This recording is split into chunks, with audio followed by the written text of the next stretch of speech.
Y bueno, Luis Borges decía que para escribir solo hay que tener algo para decir y ponerse las pilas y escribir, ¿verdad? Entonces un poco las cosas, en qué momento uno escribe, dirían, bueno, yo creo que no hay una cosa muy estructurada que yo me pongo acá 3 meses a escribir, no. Hay momentos y yo creo que el momento más oportuno en mi caso es la madrugada, cuando de repente se me viene algo en la mente, entonces agarro y me voy a mi oficina, que menos mal no queda tan lejos de mi cama.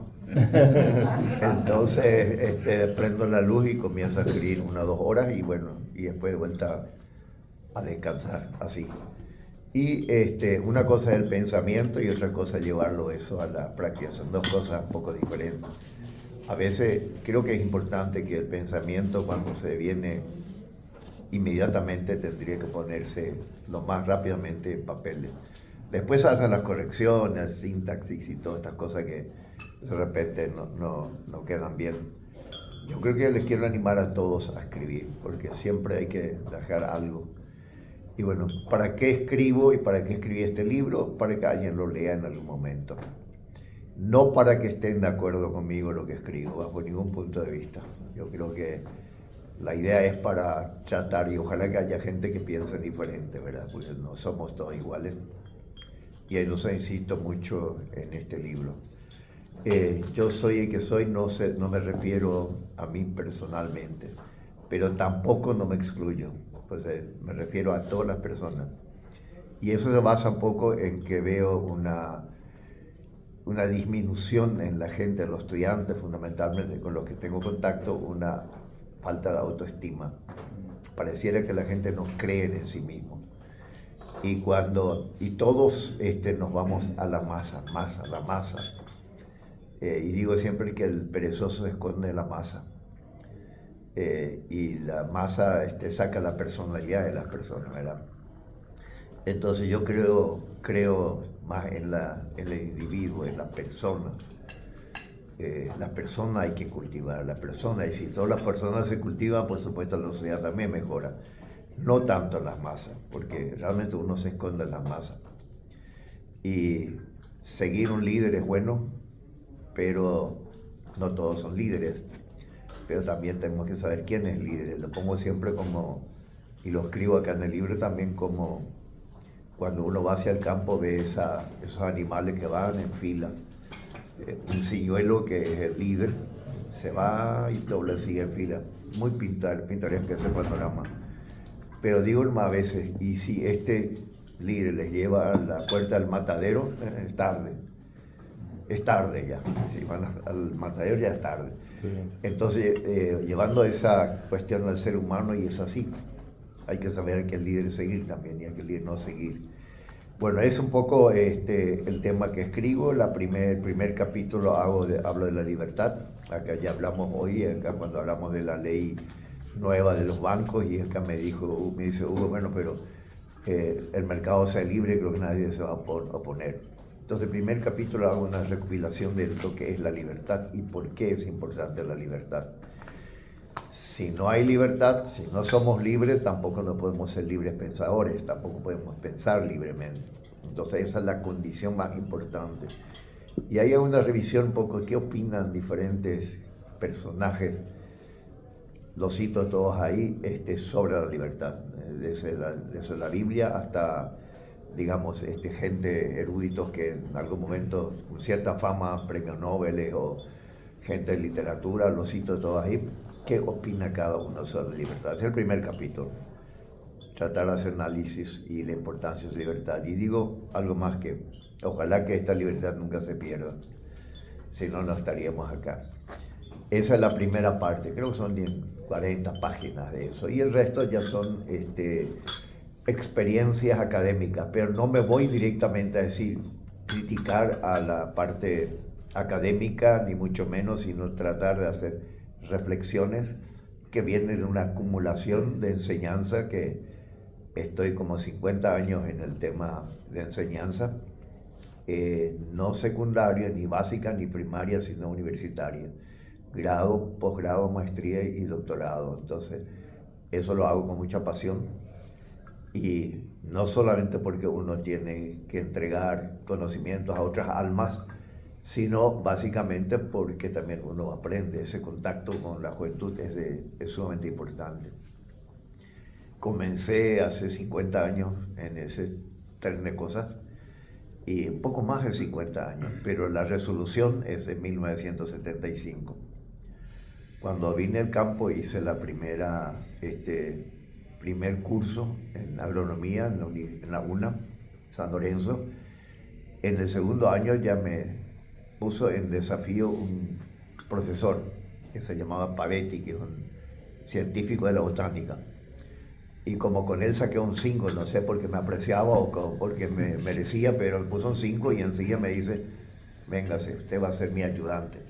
Sí, con mucho gusto porque voy a ir aprendiendo, pero fue más osado ese Pavetti porque me dice, mira, te vas a ir a enseñar ahora en vez de mí a los del primer curso en la facultad de veterinaria. En primero la otra facultad. En segundo lugar, solo, que es lo que hago. Es un desafío. Pero como no quiero ser cobarde, me fui y acepté. Y era muy simpático porque éramos casi todos la misma edad, alumno, profesor, la misma edad. Pero menos mal logré el respeto y me preparé tremendamente bien para tratar de no defraudar y me fue bien. Y a partir de ahí, bueno, surge el tema de la enseñanza. Y era consciente de que la docencia nunca va a ganar plata. En algún momento trabajé en el Ministerio de Agricultura y me dice alguien, García se llamaba, un uruguayo que era capo del Banco Mundial, me decía, y bueno, ¿y en qué te vas a especializar? Y la verdad me voy a especializar en docencia. Me dice, ¿quieres que te dé un consejo? No lo hagas. A no ser que te gusta la pobreza. Entonces ahí me llamó la atención. Dije, bueno, no voy a seguir cuestiones educacionales, voy a seguir algo que me reporte un poco más y me fui a la parte de economía rural, agraria, planificación estratégica y todo eso. Tuve la ocasión de irme a Israel un tiempo bastante largo. También había lo que hoy ocurre, la misma cosa, el búnker. Cada vez nos metíamos ahí con picadillo. Las balas pasaban a la derecha y a la izquierda, pero nos acostumbramos. Los profesores venían con la ametralladora, lo ponían encima de la mesa y nos enseñaban. Y a veces decían, señores, vamos a cambiar profesor porque yo tengo que ir frente a la pelea. Fue complicado, fue en aquella época, fue ya en el 1997, por ejemplo, sí, 97. Terminado ahí, me fui a Venezuela un año, bueno, seguí con esa cuestión sobre economía, planificación, desarrollo regional, todas estas cosas que creo que para el país es importante. Luego, a partir de ahí, después fui becado a Alemania, fui por ahí también, tuve 3 años estudiando allá.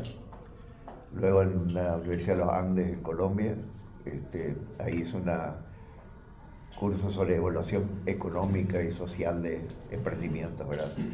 Porque siempre nos quedamos por la parte privada, pues soy muy a favor de lo privado. A pesar de que haya trabajado medio cuarto siglo, 25 años en la función pública, pero siempre tenía esa mentalidad privada y siempre peleando por las reformas y achicar el Estado, tratar de... Y bueno, y que basaba un poco que el 90% de la economía está en manos de los privados y es nomás del público, ¿verdad? Y ese es mi principio y mi concepto hasta hoy. Así que van a encontrar capítulos también relacionados a lo que es un poco el Estado, mi impresión sobre el Estado y sobre todo las reformas. Y hay una cosa que tengo muy metido, es el tema de no solo achicamiento del Estado, una cosa que lo tengo muy enfrente, digamos, que es el tema que Paraguay, según mi percepción, tenemos un gran error conceptual y político que no podemos arreglar, que nos volvimos a la sociedad de consumo y nos volvimos keynesianos, políticos son keynesianos, la gente es keynesiana y eso, mientras que no salimos de eso, no hay manera de irnos adelante. Que el keynesiano hoy está superado, pero fue un economista inglés que que decía hay que fomentar el consumo, nada más que el consumo, y con eso los países van para adelante. Y decía que si un grupo hace un empedrado de día, que tiene que venir el otro de noche para romperlo, y al día siguiente lo hace otra, con tal de generar dinero y generar consumo. O sea, hay un enamoramiento de, como llamamos, la ley de la demanda. Y yo decía siempre, con la demanda nos vamos para adelante. Y nos olvidamos de la cosa más sustancial y más importante del país, que es la oferta, que es la producción, la industrialización, el ir adelante. Por una razón muy sencilla, que hay solamente dos sectores que producen bienes tangibles, bienes reales, bienes tangibles. No son los servicios, son el sector del agronegocio y el sector, bueno, entra ahí la agroindustria, el sector primario, agricultura, ganadería, forestal, y todos los servicios conexos y complementarios a ese complejo que hoy representa 45% de la economía, 70% de la exportación. Y nos olvidamos, por el keynesianismo nos olvidamos de este sector. Y lastimosamente nos volvimos urbanos antes de tiempo, digo, y escribo ahí también, antes de tiempo. Nuestra economía es rural porque las industrias están en la rural, no hay ninguna industria en la metrópoli, no hay ninguna, y no va a haber tampoco. Las industrias van ahí donde está la materia prima. Entonces el campo genera la riqueza, pero las decisiones son totalmente urbanas.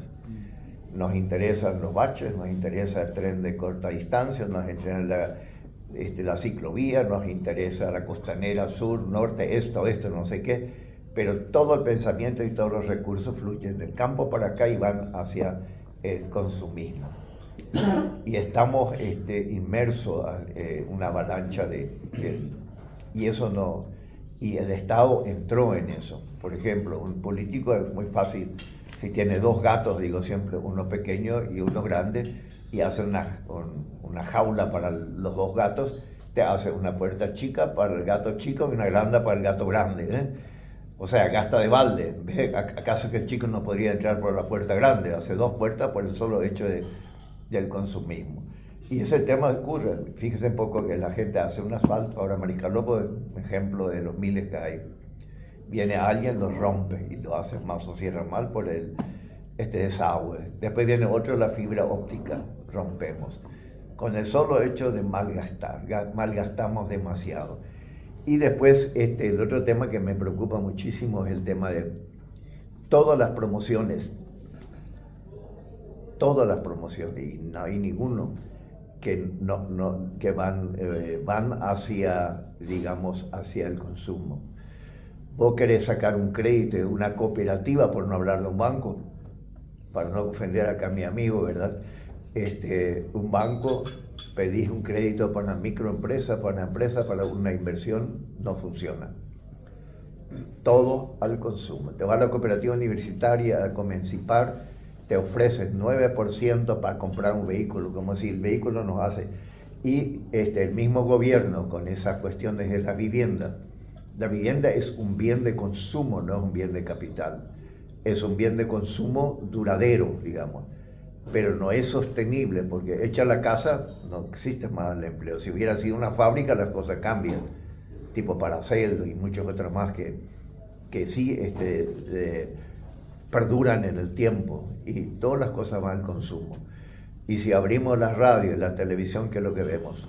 Propaganda por todos lados, todo para el consumo, que esta cerveza, que hasta medicamentos, hasta medicamentos. Y al final ni siquiera nosotros creemos, al final decimos, y si no te ayudo, consulta a un médico. O sea, primero nos venden un medicamento, después comienzan a dudar, ellos mismos a dudar. Yo sé que es una estrategia pero de cualquier manera después dicen, y si no te ayuda, entonces consulta al médico. Quiere decir que hasta ellos confían en lo que te venden. Entonces demasiado estamos en una avalancha de consumismo, ¿verdad? Y Summerson Paul, que fue uno de los libros más leídos acá en Paraguay, y bueno, él decía siempre en su momento, hacía una curva así, y puso las posibilidades que tiene cada individuo. Todos tenemos una posibilidad. Cada empresa también tiene una posibilidad. Cada región, cada departamento es una posibilidad y cada país es una posibilidad. Es lo que en algún momento tenemos, es una curva, ¿verdad?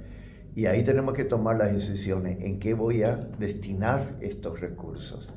Y tenemos dos, si destinamos a los... Hay gráficas muy interesantes que lo tengo elaborado también. Si lo destinamos al consumo y muy poco a la inversión, este país no va para adelante. Ningún país va para adelante. Y es un fenómeno no de Paraguay, de América Latina en general. No estamos priorizando las cosas más importantes, que es el ahorro, trabajo, ahorro, inversión. Y fíjense el keynesianismo. Ahora lo que queremos incluso es reducir las horas de trabajo. Y la estadística es muy engañosa. ¿Cómo un país tan pobre como el nuestro? Porque somos todavía pobres. Lo primero es que tenemos que reconocer, porque también reconocemos que somos ricos y no lo somos. Tenemos $7.000 nomás de ingreso per cápita. Uruguay tiene $23.000. Argentina tiene $16.000.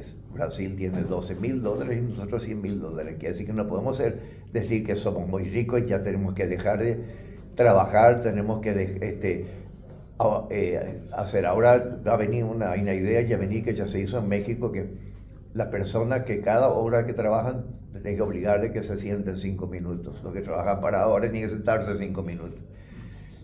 Y apelo un poco ¿qué le llevó a países como Japón o Alemania para adelante? Primera Guerra Mundial, 1919, a la quiebra total.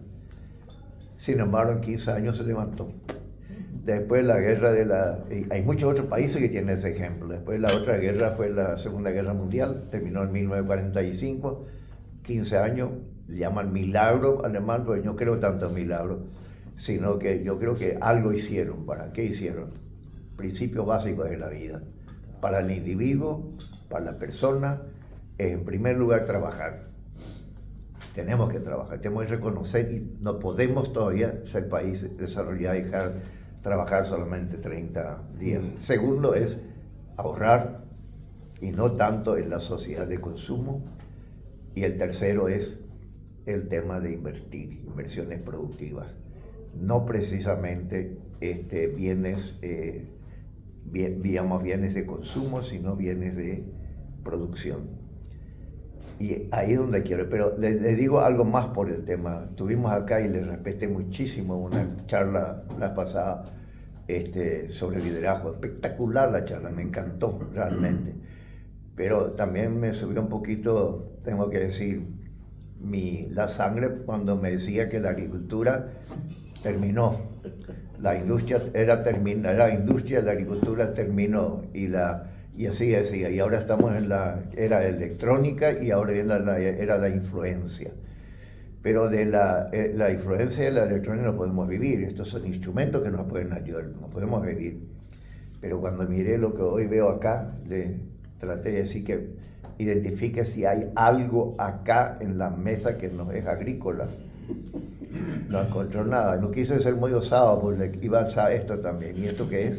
El niño, claro. ¿De dónde sale? Pero quería no ser osado y decirle, mío, ¿y esto qué es? Esta mesa. Le iba a alzar también la servilleta y decir, ¿esto qué es? Y el escarbadiente también, ¿y esto qué es? Entonces, no estamos ya más reconociendo cuál es la gallina de huevo de oro de nuestro país. El urbanismo y el keynesianismo se metió en nuestra mente increíblemente, y todas las decisiones son... Cuando vino la última campaña para las presidenciales, para gobernadores y todas estas cosas, ¿verdad? Encontré solamente un candidato de los miles de candidatos que habló del agronegocio, y una sola vez. Nadie habló. No, en todo tren de corta distancia. Y yo digo, ¿tren de corta distancia? No hay ningún tren en el mundo que no pierda plata. Los trenes pasajeros pierden plata, así que si podemos hacerlo. Yo deseo que la gente viva bien, se trae bien, pero tenemos que ser conscientes de que un tren de corta distancia tiene que ser subvencionado. O sea, la sociedad, y justamente como la generación de la riqueza viene solamente del sector productivo, porque el sector de servicio es simplemente un paso mano. Yo compro la Coca-Cola a 4.000, lo vendo a 5.000. Yo no genero, yo paso la mano, que es una función importante, pero no es generativa. Entonces la plata genuina que viene otros del sector productivo para subvencionar de vuelta de la producción hacia la ciudad. Y que seamos 56%, 50% el Producto Interno Bruto sea servicio, eso es casi como un machetazo encima. No puede ser que un país pobre como el nuestro, que el 56% sea de toda la economía sea servicio. Ahora, ¿necesitamos tantos servicios? El servicio tiene que ser apoyado a los bienes de producción. Necesitamos tantos servicios. Hay unos servicios espectaculares, buenos y necesarios, pero el servicio tiene una productividad demasiado baja. Como promedio, no significa que hay gente espectacular en el servicio, con mucho conocimiento, con mucha productividad, excelente y cumple una función social y económica demasiado importante. Pero si sacamos el promedio, cuando el 30% de la población está en el subempleo, con baja productividad, y tanta gente que no tiene trabajo, tiene medio trabajo, ahí eso baja la productividad del promedio. Si comparamos la productividad del sector primario y secundario, esta productividad le supera ampliamente, usando tecnología, usando, por ejemplo, la biotecnología. Entonces, un poco por ahí son las cosas, las reflexiones, pero hay muchas cosas que traté de escribir y bueno, es para leer el capítulo por separado, tomarse, digamos que la gente puede decir, bueno, yo estoy de acuerdo, no estoy de acuerdo, que permite debatir. Creo en el individualismo de la gente, no creo en la masa, porque en la academia nos pasa lo mismo, que le das un trabajo y en sí, yo doy trabajos individuales, por más que esto es muy trabajosa corregir, y hago también exámenes individuales, porque el copy-paste es increíble como está. No hay manera pero como yo le engaño, le digo, bueno, calcúlame los intereses compuestos y el descuento de un cheque, qué sé yo, pero calcúlelo con la tasa de interés que es el doble del número último de su cédula y el año, multiplica por el año de su nacimiento, y como no hay mellizos en mi curso, entonces al final tienen todos que hacer el pensamiento individual, porque la pereza se esconde en la masa. La gente se junta y no creen en sí. Siempre creen que alguien del grupo de 10, 5 que se junta sabe más que él, y no es cierto. Y ahí vienen, se copia, y esa copia es increíblemente como se copian los errores. Y se bajan los errores y se transmiten. Y a eso es lo que hay que evitar en la educación, de que la enseñanza debe ser individual y debemos apuntar a eso.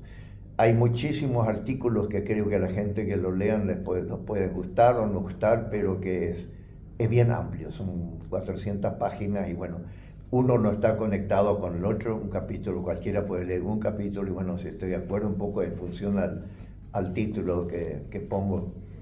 Y una de las cosas creo que, ¿por qué estamos en el Rotary? Digo siempre, porque una de las cosas que tengo muy fuerte en la mente y le digo a la gente, júntense siempre con los mejores.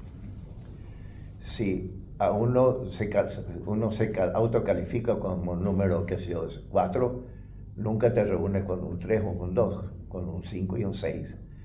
Y el hecho de que estamos acá, ¿por qué? Porque nos estamos juntando con gente que tiene cierto nivel y cierto número admirable, ¿verdad? Eso es el motivo por lo que estamos en el Rotary. Si no fuera así, quizás estaría esta mesa vacía.